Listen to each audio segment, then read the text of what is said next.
Good morning. Thank you for joining us. This is probably going to be a short session this week, and I'm sure that that's good for everyone. But I do have a couple of important topics that we did want to discuss. Hopefully, as you get closer to year end, you're starting to get everything processed, and things are going well for you. So, project status, everything remains the same. We're still in the ongoing state. So there are no new changes or announcements at this time related to any of that. There was a question and some feedback that we had gotten as it related to some confusing information in the training materials as it related to adding vendors on a sole source. So I just wanted to bring this to everyone's attention. We do have an update on the process manual for sole source. The information that had been in the job aid was correct, but the information that was in the process manual was a little bit different. So just wanted to reinforce and see if there's any questions out there. But when you are adding the vendors to the rec stage, you should be adding that sole source vendor, the vendor that you want to sole source to. That is at the rec stage. However, when you are at the bid stage, that sole source vendor will still be there on the list, but you should also add all vendors for the NIGP codes on that bid. So that's the part of the information that's different. When you get to the bid, add, in addition to that sole source vendor, all the vendors for the NIGP codes on the bid document. And the reason for that is when you send them that bid out, that's going to provide an email notification to all the vendors related to those single or multiple NIGP codes, provide them the notices of the sole source. So that was the reason. So we just wanted to bring that to your attention and say thank you for sending us the feedback and encourage everyone that if you do see something that's a little either confusing or you think might be conflicting, please send it to us because we want to make sure that the materials available to you are clear and accurate and that there's no confusion. So we welcome any feedback that we receive like this. And then the other question that we've had out there, we've seen some questions about publishing exempt procurements, and just wanted to share with everyone for the remainder of FY18, which isn't a whole lot of time, but for the remainder of FY18, continue publishing exempt procurements through the traditional processes used related to the IPB for publishing. So use all of the traditional standard processes that have been used in the past.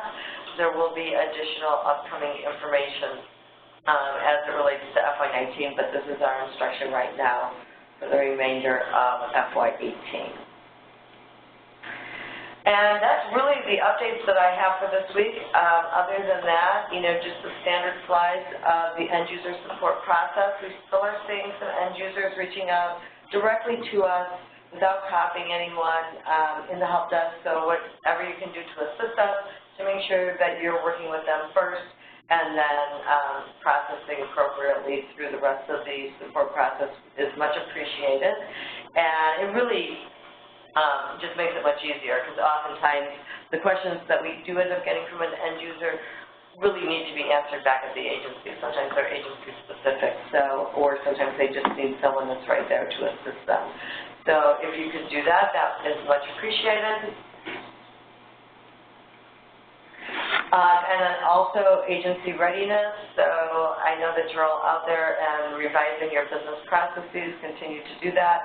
As it is, relates to BidBuy, continue working on refining and defining your approval paths, agency contract input, the legacy contracts, as well as the legacy contract QA review should be completed by June 30th. And, make sure that all your approvers are trained, your staff is trained. And then I do see a good flow of registrations and deactivations, but do make this a priority, especially as it relates to deactivations. And I know I tell you that every week, but I do believe that there are some agencies that may have folks that may be in the system and deactivations have not been processed. So if you're not certain that the registrations and deactivations are accurate, please do so, please make sure that you're on top of that. Our standard slide here related to the trainer support websites and the two different ones, and just to kind of restate something we've discussed in the past, state users can use either of these help desk email addresses. If it's a question about doing something, at your agency within BidBuy, feel free to use the state user. But if you have a very specific question related to a vendor, as a state user, go ahead and reach out and contact that vendor help desk. Because the vendor help desk will have the most accurate, up-to-date information as it relates to vendors within the system.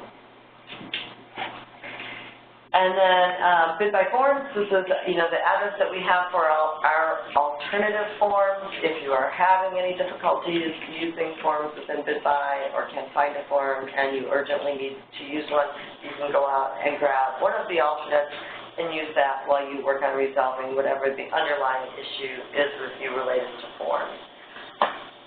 Upcoming events, we just completed training on the 12th, which was the release of master contracts with multiple awards. If you were able to attend, thank you very much. If you weren't able to attend, is the recording out and posted yet, do we know? 36 almost. Yeah, I'm not sure. No, it's not. That recording is not posted yet, but will be posted in the near future.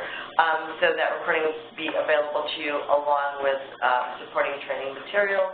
And then we are in the process of scheduling BEP process training as well as SAP orgs releasing in BidBuy training. So those two are upcoming training events that are top on our priority list. They'll be the next one scheduled, and stay tuned for those invites. In terms of the session for SAP orgs releasing within BidBuy, we hope to be able to send that invitation out today. So be on the lookout for that. I know everyone is busy, so we're trying to only schedule those additional sessions when we know that they're absolutely critical, and holding off scheduling anything that's, extraneous or just sort of supplemental information until after the close of the fiscal year. But those are the two that are upcoming. And that's really it for my presentation this morning. I will look, and it looks like we do have a couple of questions that have come in. And while I'm answering questions, if you can think of any additional questions, feel free to send them over. So let me read through. I have a little bit of a long question.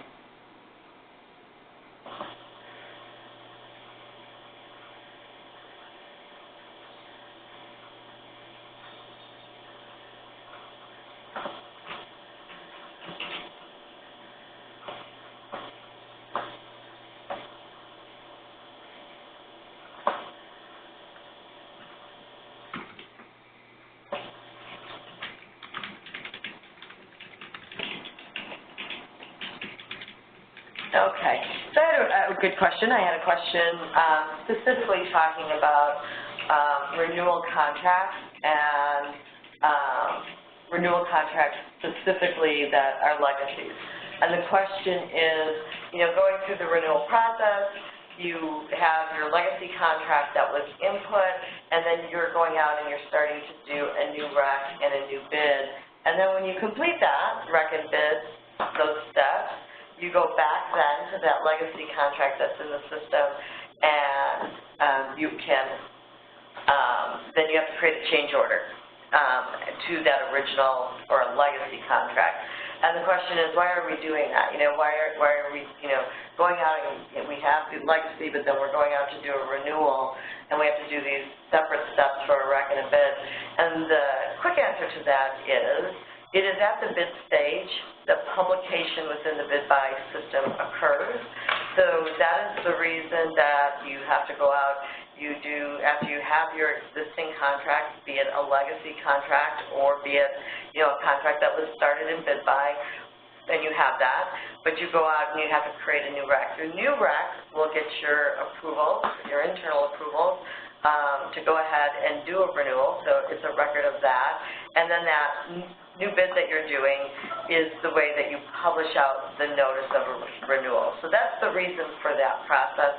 and then you go back to that, original purchase order, be it a legacy or be it one that you started in BidBuy, and you actually do the change order on that PO, that initial PO, that allows you to make a change and go ahead and exercise the renewal. So hopefully, let me look at your question again and make sure that, and then there was a question about linking the two. And there is a way on the general tab that you can insert that old original contract number, and that you can link, you can create links on the general tab that link both that new rec and bid back to the initial PO. So hopefully that answers that question. If not, send me a clarification.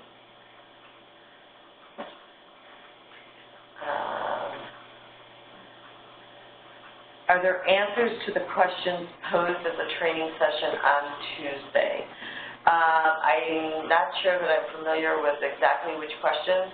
If you want to either send it here or if you want to send it directly to me or directly into State User, we'll take a look at that.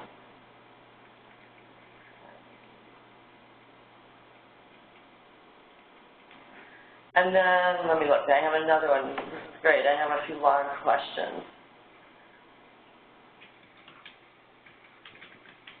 There is a question about an inquiry that was sent to State User about estimated costs showing, and we don't have an answer to that yet. We are working on that answer. And we will get you that answer as quickly as we can. And then someone asked, and I'm not sure what this question relates to. Someone says, does that apply for small business set-aside orders under $10,000? And I'm not sure which part of the presentation that refers to. So if you want to send that question back in about applying and just clarify that and let me know specifically what your question pertains to, that would be helpful.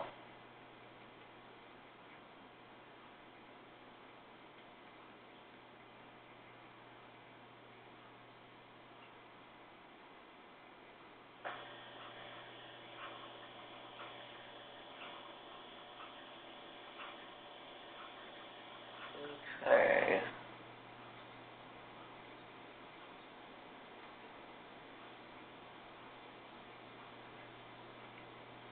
There's another question about doing change orders on a renewal. So the good news is you guys sound like you're out there doing lots of renewals right now with questions, and this question has to do with why there is a need to attach two change orders to the original PO, to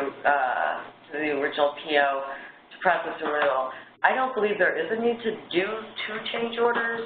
I believe there's only a need to do one change order, and that is, to post all the information related to the renewal and make those specific changes and attach documents. If you didn't have all the documents at the same time, or you didn't have all the information, it could result in the need to do two change orders. But to my knowledge, you can do it with a single change order to the initial PO when you are exercising a renewal.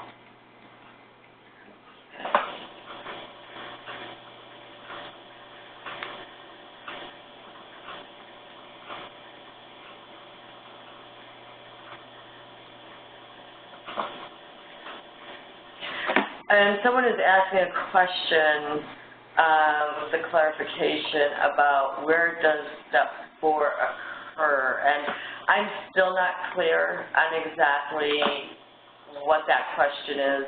If you could, kind of retype that question and just kind of put it in detail, that would be helpful to me. So someone says, how should we submit PPB questions for over $250,000? I'm not sure in terms of the language around submitting PPB questions, but when you are processing through the various kinds of procurements, there is information about when you send the notice to the PPB, So prior to sending your notice to the PPB, depending again on which kind of procurement you're doing and when you're sending that notice, you're going to want to make sure that you have attached any and all documents that you will want to make available to the PPB on the Attachments tab prior to sending the notice to the PPB. So hopefully that helps. Anything that you want to attach for PPB review should be attached on the Attachments tab. And that's just a good segue, as a reminder that BidBuy has now become the procurement file for the procurements. So any and all attachments and documentation should be attached in the Attachments tab. Okay, so some of the things, step for approval from the SPO before an agency signs the contract. So there are approval paths that are established within BidBuy that anticipate all the required approvals throughout the process. So there are basically two levels of approvals. One is your local agency approvals, which exist within the system and are pre-programmed in. The others are the statewide approval paths, so whether it be an SPO approval or a GAMBI approval, a BEP routing and approval, whichever type of approval is required, that will be pre-programmed within the system. That's also a really good question, though, with another segue to when you're getting ready to submit a document, you will see the approvers appear at the bottom of the page. You'll be able to look and see what the routing is going to be. So if you have any questions, am I going to get the right approvals? Are the right people on this path? You can review that before you send that off. If, when you review the approvals that appear when you're getting ready to submit something, and you either think that there's someone who should be there that's missing, or you have determined that there's an additional maybe expert within your agency that you would also like to get approval from or have included in the approval path for some reason, you can also add manual approvers. Now you can only add manual approvers forward, but you can go ahead and add manual approvers. But all of the approval paths required are pre-programmed within the system. And like I said, there have been some instances where we have needed to add some refinements. If you identify something that you say, consistently, I would expect to see this particular approver at this point, send that feedback over to us, and the help desk will take a look at it. We'll either let you know why that approver, isn't there, or look to make a permanent change to the approval path.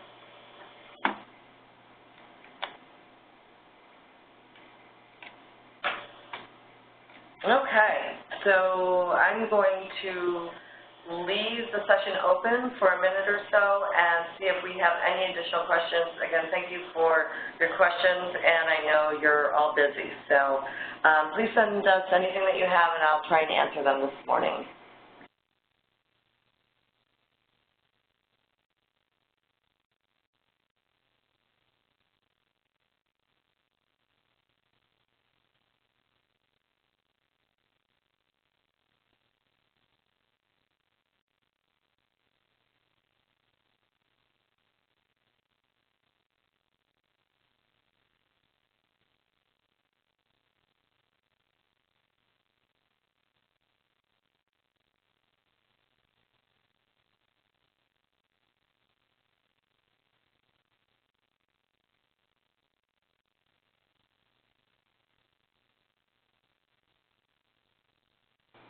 Okay, I have a new question that says, do we have direction on contract load and adding subcontractors?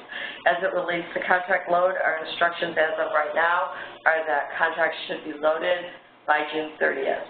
So those are all contracts that you expect to have future activity on. You expect to do a change order, expect to do a renewal. Our current instruction is to have those done by June 30th. And these are contracts that you expect to be supported by ERP. So you are live in ERP, or you're going to be live soon in ERP or at some future date, and you expect to have future activity on those contracts June 30th remains the instruction that we have at this time.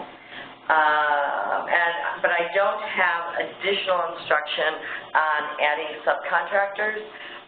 So at this time, I think it's at the discretion of the agency. I don't think you need to load. There's no guidance or requirement right now that says you must specifically load all your subcontractors. If you're in a position to do so, you could do that, but there is no guidance or requirement for that. But if we do make an official determination with regard to the guidance for subcontractors, we will let everyone know. So I have another question.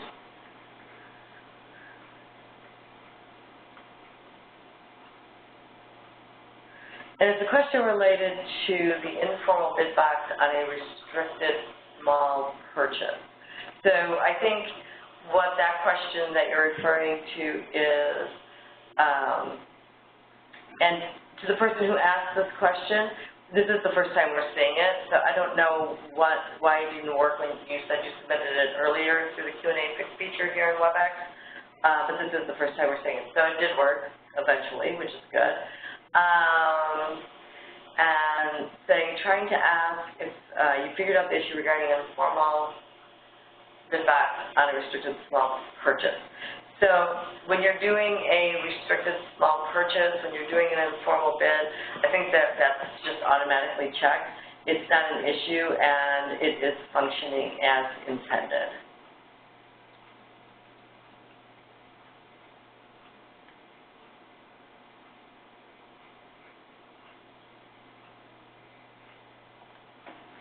Okay. And it looks like there's some, I'll take another look at that and see what I can find on that particular one. But as far as I know, I'll take another look. I'm not entirely sure. So if a contractor has a subcontractor on it, should they be added? At this point, we have no guidance on a requirement to add subcontractors within the BidBuy system. So at this point, there is no requirement to do that. Right, and so, yeah, so the comment that there's no instruction with regards to adding subcontractors, that is a process and guidance that we're developing, and we'll make that available as soon as we have it. But at this time, there's no requirement to do that.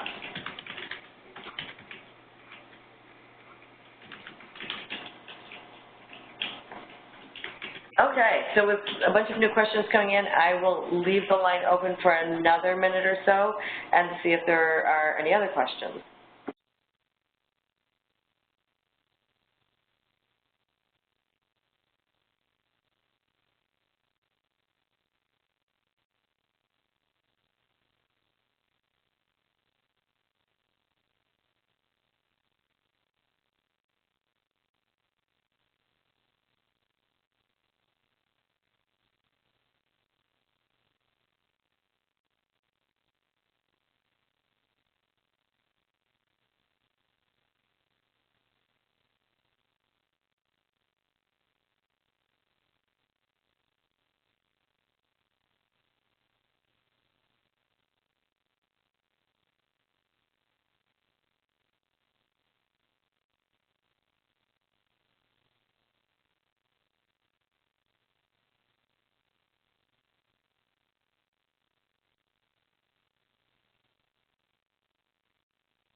Okay, thank you. I will follow up on that informal small checkbox question.